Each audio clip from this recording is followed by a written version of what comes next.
দুনিয়া কারে থাকতে দিছে বেটা? সাদ্দাত কই? নমরুদ কই? ফেরাউন কই? কারুন কই? পৃথিবীর জালেমরা কই? সম্পদের লুভিরা কই? দুনিয়াদাররা কই? বলো মিয়া, বলো কই? কেউ টিকছে দুনিয়া? কেউ টিকছে? আমরা কিতাবে পড়ছি ভারতের দিল্লির এক বাদশাহ ছিল শের শাহ। শের শাহ 40 বছর একটানা যুদ্ধ করছে এই রাজত্বের জন্য, দিল্লির রাজত্বের জন্য। ওনার বয়স যখন 65, তখন উনি দিল্লির বাদশাহী পুরা পাইছে। সেদিন পাওয়ার পরে একদিন আফসুস করে বলতেছে, হায় দুনিয়া, তুই আমারে যখন ধরা দিলি তখন আমার কবরে যাওয়ার সময় হয়ে গেল। মানে আজ 40 বছর মেহনত কইরা দুনিয়া যখন বাদশাহী নিলাম, তখন আমার কি শুরু হয়ে গেল? কবরে যাওয়ার টাইম। দুর্বল হয়ে গেলাম তখন। দুনিয়া মনি, দুনিয়া বড় ধোকা দেয়। সব গুছাইয়া দুনিয়ারে সাজাইবার পরেও, সব ক্লিয়ার হবার পরেও, এ বাড়ি দাড়ি বিল্ডিং টিল্ডিং এর কাম সব গুছাইয়া সারলে আমার বড় ভাইয়ের বিবি, আমার বড় ভাই আলহাজ হযরত মাওলানা মাহবুবুর রহমান আশরাফি, তার বিবি আমার বড় ভাবি, মায়ের মতো যিনি আমগরে আদর করছিলেন, নতুন বিল্ডিং করছে, অনেক কষ্ট করে কোন রকমের রুমডি ঠিকঠাক করে উঠছে। এরপরে আপনার বুধবার দিন নতুন ঘরের বাজার করছে, চাল ডাল তেল সব কিনা, চালগুলো সব ড্রামের মধ্যে পড়ছে, তরকারি ফ্রিজে কুইটা রাখছে। বৃহস্পতিবার দিন স্ট্রোক করছে, শুক্রবার দিন জুমার নামাজের সময় কবরে চলে গেছে। আগামীর পৃথিবী, আগামীর সামনে দাজ্জাল বাজান, আগামীর সামনে দাজ্জাল। দাজ্জাল দেখা যায়, দাজ্জাল দেখা যায়, কিয়ামত দেখা যায়। ইকতারাবা লিন্নাসে হিসাবুহুম, আল্লাহ বলে হিসাবের সময় কাছায় গেছে বান্দা। ইকতারাবাতিস সাআ, আল্লাহ বলে কিয়ামত ঘনায় গেছে বান্দা।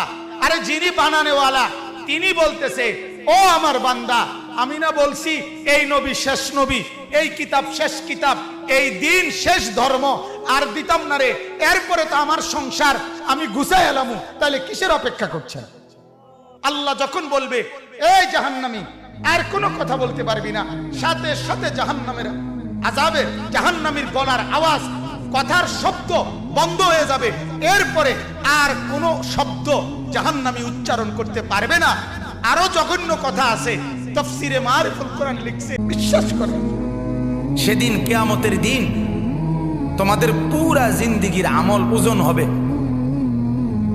এই কথাটা বান্দা আমি আবারও বলছি, এটা আল হক, এটা কিন্তু বাস্তবেই আসলেই সত্য কথা। এটা আসলেই কি সত্য। আমরা অনেক সময় বলি না হুজুররা, আসলে হুজুররা কয় যে আসলে যত কয় অত না, যত কয় অত না। এমন বুদ্ধিমান আছে না, কথা বলেন না। আরে বেটা, এই বর্তমান জীবনে দুনিয়ায় হুজুরের সব কথা ধরলে চলতে না। আরে ডাকায় তো, তাহলে তুই যদি চলতি নাই পারস, তাইলে তোর তো আল্লাহ তাআলা দুনিয়া ফাড়াইতো ওরা। সব দইরা আল্লাহর কথা চলতে পারবি দেখেই তো আল্লাহ তোমারে দুনিয়া ফাড়াইছে, ঠিক কিনা বলেন নাকি? আল্লাহ তো বলছে আমি বান্দার উপরে সাধ্যের অতিরিক্ত কিছুই চাপাইয়া দেই নাই, জুলুম আমি করতেই পারি না। আল্লাহ জুলুম করতে পারে? কথা বলেন না কেন? তো ইন্নাল্লাহা লা ইয়াযলিমু মিসকালা যাররা, আল্লাহ তাআলা এক যাররা পরিমাণও জুলুম করতে পারে না। তো তুমি এটা কি কইলা? তুমি এমনি কেমনে বললে? এই কারণে আল্লাহ তাআলা যেন এটা আবারও বলছে মায়া করে, আল্লাহ মহব্বত করে বলছে, বান্দা শোন, কথাটা ফালাই দিস না, কথাটারে উড়াইয়া দিও না। আরে রাহেন কি এর হিসাব কিতাব, এত কিছু ধরলে চলন যাইতো না। আহ, এত কিছু না ধইরা তুমি যেই চলাটা চলো রে, পুরা দৈর্যও তো মানুষ এই চলাটাই চলো। কথা বুঝেন নাই? আল্লাহকে পুরা বাদ দিয়া, নামাজ রোজা বাদ দিয়া যা কামাই করো, শেষ পর্যন্ত বাদ যে দূর খাও, যে বেড়া আল্লাহকে রাজি করে সেজদা করে ভাত খায়, ওই বেড়াও এর দূরে খায়, মানে পেট বরণ পর্যন্ত। কথা বোঝেন নাই আপনি? পেট বরণ পর্যন্ত খানা খায়।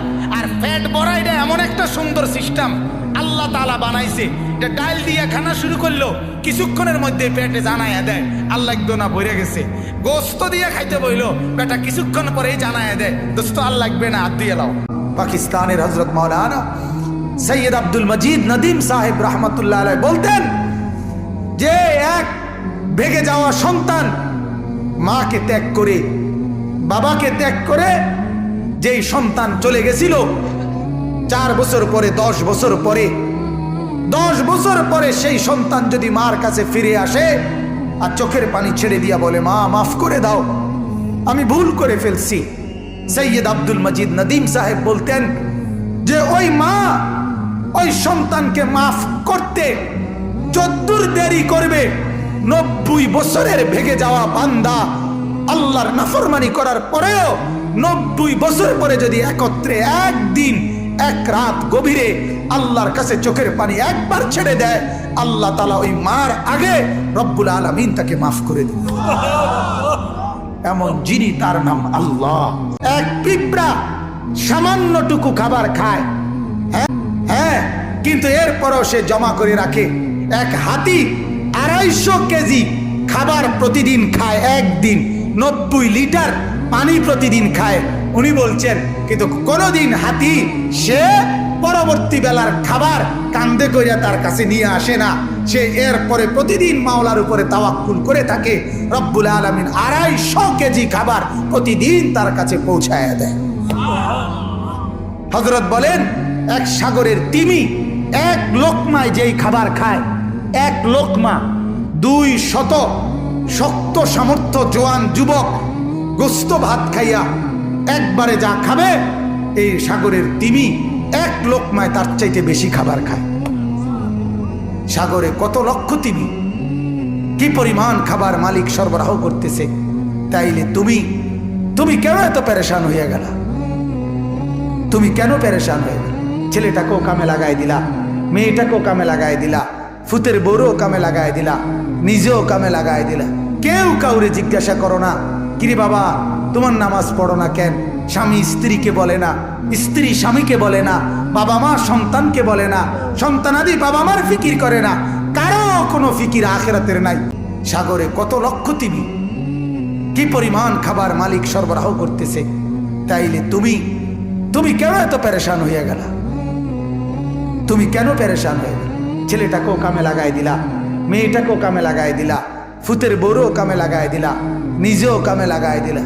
কেউ কাউরে জিজ্ঞাসা করো না কিরে বাবা তোমার নামাজ পড়ো না কেন? স্বামী স্ত্রীকে বলে না, স্ত্রী স্বামীকে বলে না, বাবা মা সন্তানকে বলে না, সন্তানাদি বাবা মার ফিকির করে না, কারো কোনো ফিকির আখিরাতের নাই। এতগুলো মানুষ মিললে এই ভাত এক লোকমা, ছি ছি ছি ছি।